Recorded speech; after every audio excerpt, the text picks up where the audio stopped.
राधे सभी को।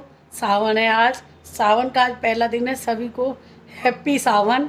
और अब मैं सावन की पूजा के लिए मैं तैयार हो गई हूँ। बस अभी सर पे पन्नी रखना बाकी है। बाकी सभी को हैप्पी सावन। थी बस अब मैं पूजा करने जा रही हूँ। मैं भोले बाबा की मूर्ति लेके आई हूँ और ये आज मैंने स्थापित कर दी है। और ये मेरे ना पारद की शिवलिंग है, ये खंडित हो गए हैं तो इसलिए मुझे दूसरे लाई हूँ मैं।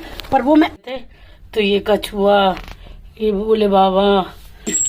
अभी हस्बैंड उठेंगे तो उनसे लटकवा दूंगी। इस तरह करके बाबा की घंटी बजती रहेगी। जय श्री राधे। बाबा सर पे रखो। जैसे हमारे ऐसे ही अच्छे से सेट रहना। शिवलिंग को भी हम स्थापित कर देंगे सोमवार को। जय हो भोलेनाथ की। कोको की तरफ घुमा दे, देखो कितना परेशान कर रहा है। नहीं करने देनी है बस। इसीलिए ना मेरा तो भोलेनाथ सब लेट होता है, बुरा मत मानना। तगड़ा तूफान आया है सावन के पहले दिन।